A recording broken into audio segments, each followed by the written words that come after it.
पूजा करें भाई से नहीं, किसी लोभ से नहीं, प्यार से, भक्ति से।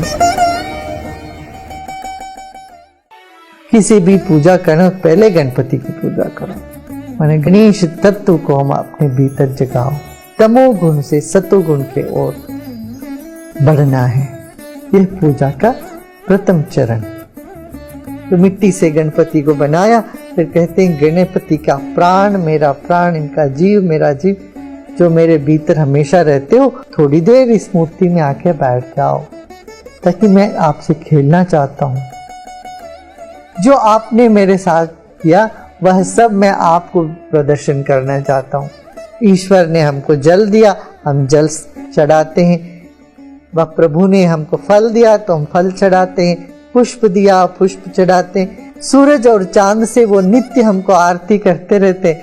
वैसे हम भी एक कपूर जला के आपके चारों ओर घुमा के आरती करना चाहेंगे। इस तरह से एक भक्त अपने भीतर का जो भाव को प्रकट करने की पूजा का एक विधि है। पूजा करने के बाद कहते हैं हे भगवान, अब तुम वापस मेरे दिल में चले जाओ। जो कमल है जहां से तुम आए, जैसे गहनों को तिजोरी से निकाल के पहन लेते हैं त्योहारों में, फिर वापस निकाल के तिजोरी में रख देते हैं, इस तरह से एक अमूल्य ज्ञान, अमूल्य रत्न, अमूल्य तत्व हमारे भीतर चुकी है। उस चेतना को एक खेल के रूप में जीवन में आनंद का उत्सव मनाने का ये प्रक्रिया है गणेशोत्सव। साधना के दृष्टि से श्री गणेश जी मूलाधार चक्र के अधिपति है। गणेश जी का जो वर्णन आदि शंकराचार्य ने किया है, बहुत अद्भुत वर्णन है। वो कहते हैं अजं निर्विकल्पम निराकारमेकम, माने गणेश जी कभी पैदा नहीं हुए, वो अज है और निर्विकल्प है और निराकार है और एक ही सत्ता है। जो चैतन्य सत्ता एक ही है, जो सर्वव्यापी है, उसका अनुभूति जो मूलाधार चक्र जब खुलता है तब से अनुभूति शुरू होती है। तो उस चैतन्य शक्ति को यहाँ गणेश जी माना गया है। तो इस दृष्टिकोण से गणेश जी का रूप जो भी है बाहर दिखता है, हम हाथी का रूप से उनको मानते हैं। इसमें बहुत बड़ा रहस्य भी है। ज्ञान के, विद्या के अधिपति, और विद्या और ज्ञान खुलता ही तब है जब आदमी जागृत होता है अपने भीतर। जब जड़ता रहती है तो ना वहाँ ज्ञान है, ना विद्या है, ना जीवन में कोई चैतन्य है, प्रगति है। तो चैतन्य को जगाना है, और चैतन्य के अधिदेव जो है वो श्री गणेश जी है। और गणेश जी को कोई पराया, कहीं दूसरे बाहर न समझ के अपने ही शक्ति के केंद्र माना गया। अपने भीतर गणेश जी को स्थापना कर दिया। जो 7 चक्र है उन्हीं में से सबसे प्रथम चक्र है मूलाधार चक्र, वहाँ पर उनको ध्यान करने की एक प्रक्रिया है, विधि है।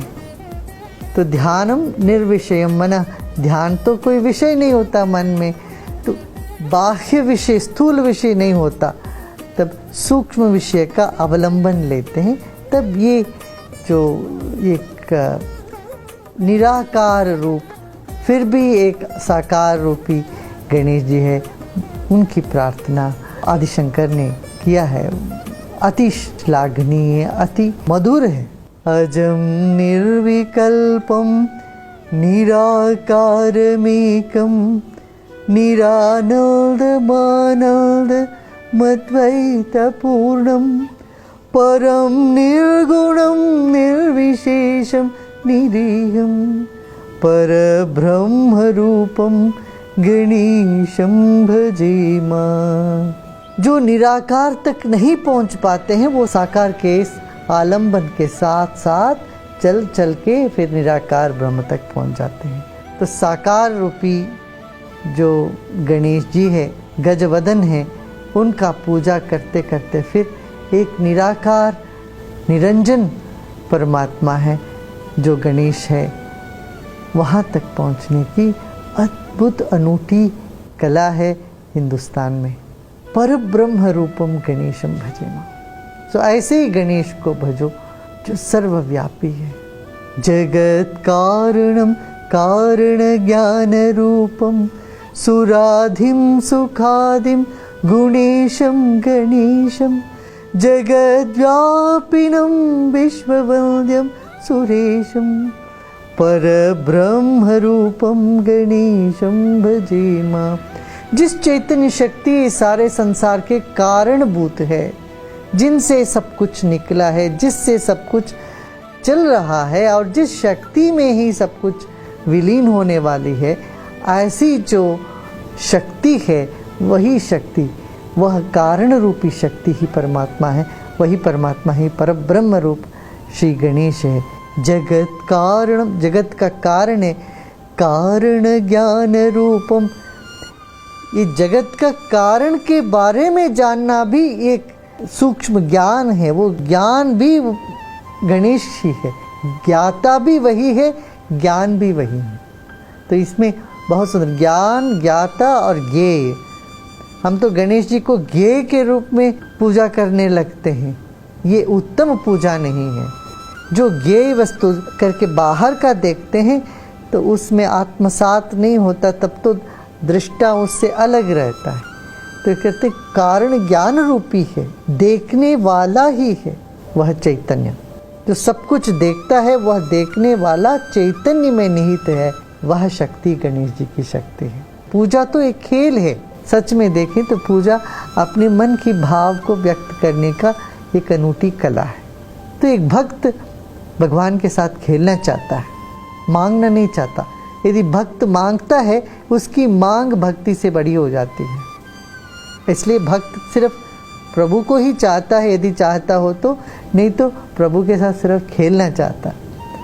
तो भगवान के साथ अपने भीतर जो विराजमान निर्गुण निराकार अनंत शक्ति है, उस शक्ति को साकार रूप में खेलने के लिए आवाहन देते हैं। वह गणेश जी की पूजा है। क्या क्या पूजा करने के बाद फिर वो मृत्तिका का जो मूर्ति है, इसको ले जाके विसर्जन कर देते हैं।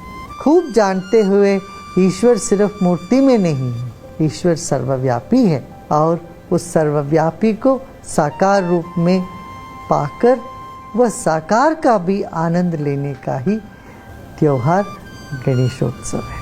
तो पूजा करें भय से नहीं, किसी लोभ से नहीं, प्यार से, भक्ति से।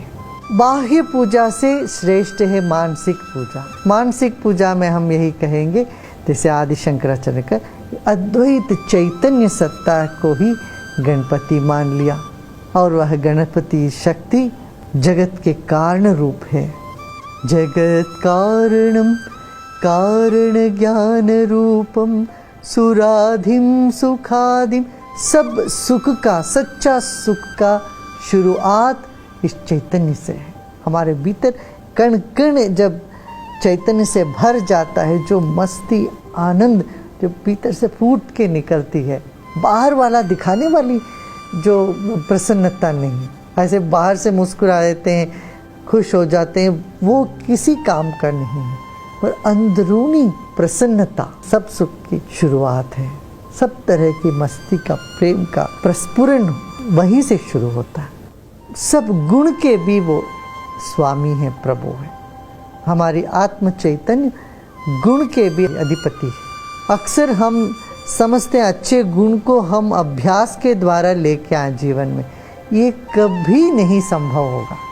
हमको ये मान के चलना पड़ेगा मेरे भीतर सब गुण हैं, अवगुण जो है वो बाहर का मेल, बाहर से आया है। उस साधना से क्या होता है, अवगुण दूर होता है, गुण तो पहले से है, वो प्रकाश में आ जाता है।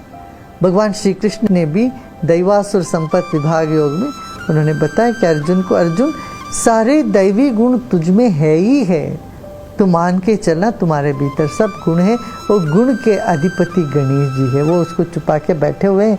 अब वो गणपति की आराधना से हमारे भीतर सारे सद्गुण विकसित होने लगेंगे। जगद्व्यापिनं विश्ववन्द्यं सुरेशं परब्रह्म रूपं गणेशं भजेम। तुम जगत में सब जगह व्याप्त हो हे गणपति, तुम्हें हर आदमी पूजता ही है। दुनिया के हर कोने में तुमको मानने वाले हैं। हर देश में ईश्वर को निराकार करके मानते ही हैं, गुण के ईश करके मानते ही हैं। ऐसे इस पूरे जगत में वंद्य जो तुम हो, तुम पर ब्रह्म के स्वरूप में ही हो। गुणातीतमानं चिदानंद रूपम चिदाभासकं सर्वगं ज्ञानगम्यं मुनिध्येयमाकाशरूपं परेशं परब्रह्मरूपं गणेशं भजेमा। गुणातीतमानं, सब गुण के परे तुम हो।